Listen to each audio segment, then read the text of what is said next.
Qu'est-ce que tu fais là? Je suis venu dans la maison du Seigneur. C'est un lieu sacré, on s'amuse pas avec un. Hein? Qu'est-ce qui te fait croire que je suis venu m'amuser? Mais je ne t'ai jamais vu ici avant. C'est pas ton genre. Tu ne sais pas ce qui est mon genre. Tu ne sais d'ailleurs rien de moi, puisque tu as refusé qu'on soit des amis. On ne parle pas des choses comme ça ici. Hein? Et pourquoi donc? Mais c'est un péché. Si c'est un péché comme tu dis, alors c'est justement ici dans la maison de Dieu qu'il faut en parler. Puisqu'il est venu pour nous les pécheurs.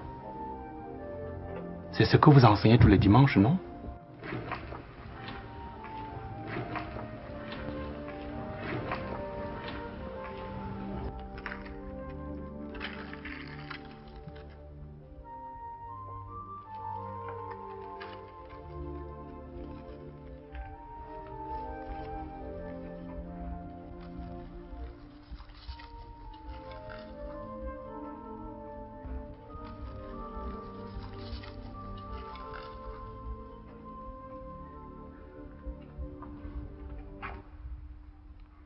Je suis malade.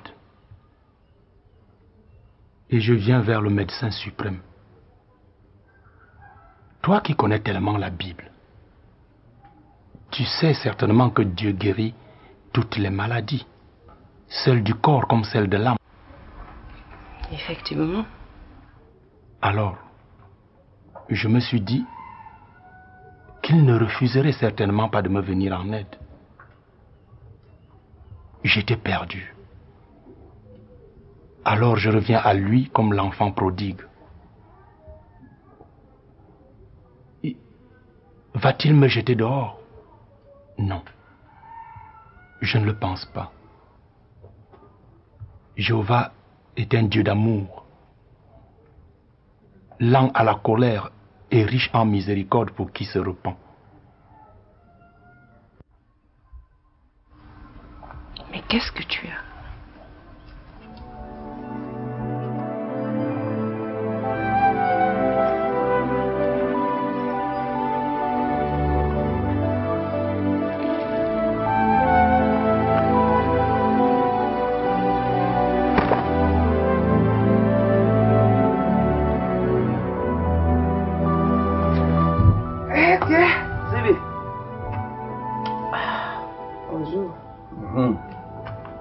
Toi.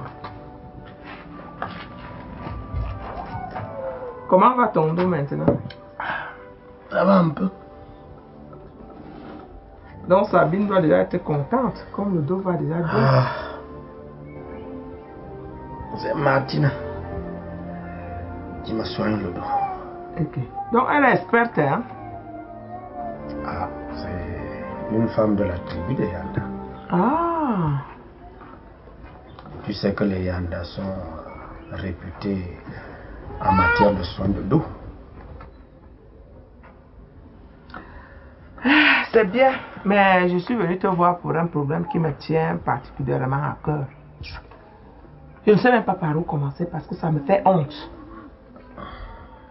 Ce que Bounouk me fait dans ce village, depuis qu'il s'est décidé à prendre une deuxième femme. Et quelle femme? Une fille qui a l'âge de notre dernier enfant. Et cette fille a même un bébé.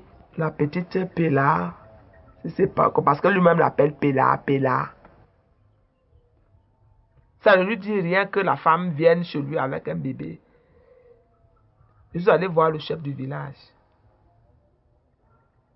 Le chef du village ne m'a rien dit de bon. J'ai compris que c'était des fruits du même panier. Parce que lui-même passe son temps à chercher les petites filles ici au village. Je n'aime pas les problèmes. Si mon mari a retrouvé sa vigueur d'il y a 20 ans, s'il a un dos solide, il n'a qu'à aller hors du village. Quand il allait hors du village, ça ne me disait absolument rien. Moi, je suis déjà vieille. Je ne peux pas l'empêcher de vivre sa vie. Mais dire qu'il vient chercher la femme ici au village, ça c'est trop de mépris. Non seulement il me méprise moi, mais il demande à cette fille de me mépriser.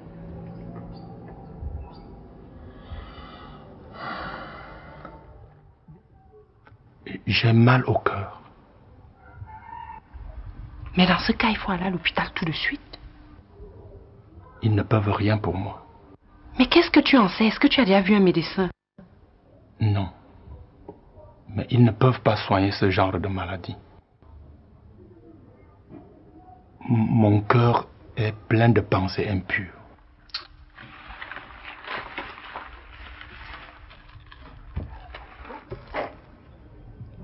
Parfaitement. Je ne suis pas pratiquant. Je sais que tu t'en es rendu compte.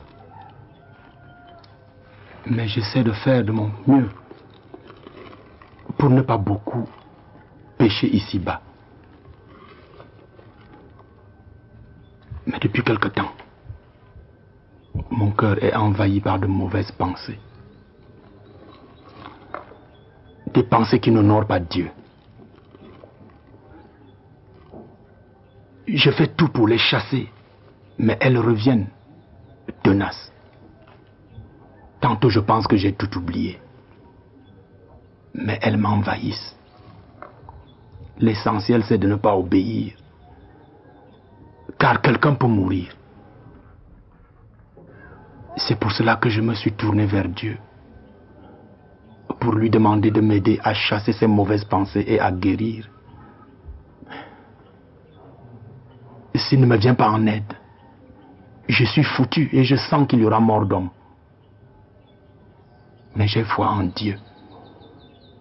Pour une fois que je lui demande quelque chose, il ne me laissera pas tomber.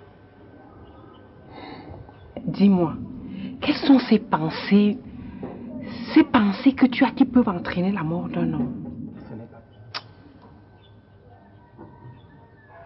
Ce n'est pas poli de le répéter ici.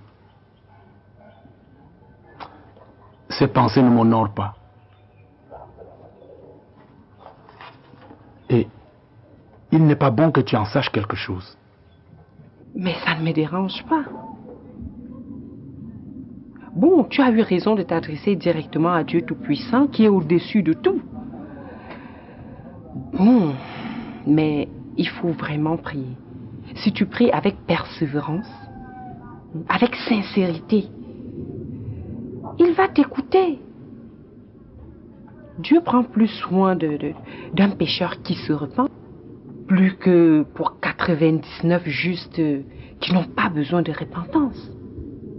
Tout est dans la prière. Si tu pries avec persévérance, ça va aller. C'est justement là qu'il y a problème. Je ne sais pas prier. Écoute, tu n'as pas besoin de lui dire quelque chose d'extraordinaire. Parle-lui simplement comme si tu avais une personne devant toi. Au besoin, dis-le au Notre Père, sincèrement, et tu verras. C'est une prière qui a tout, qui est vraiment complète. Donc tu l'as dit avec sincérité et tu verras. Je suis en foi avec l'Église depuis de nombreuses années, depuis très longtemps. Si bien que j'ai perdu la notion des choses les plus basiques. Sabine, je sais que tu vas en rire si je te dis que le Notre Père, je l'ai seulement en bribes dans ma mémoire. Les 10 commandements, je les avais appris quand je préparais la première communion. Une fois que j'ai mangé le corps du Christ, j'ai tout oublié. Tu n'es pas sérieux? Oui. Je suis devenu la risée de tout le village. Tout le monde ici au village se moque de moi, que ce soit les vieux ou les vieilles. Que comment est-ce que je peux permettre qu'une petite fille de rien du tout vienne m'arracher le mari dans la maison? Ça c'est un peu trop. mes enfants m'envoient de l'argent. Il prend cet argent. Prendre même c'est trop poli. Il vole cet argent pour aller entretenir un enfant dont il ignore le père. Et moi, rien. Moi, je suis déjà vieille. Je ne veux pas des problèmes. Ça, c'est me pousser à bout.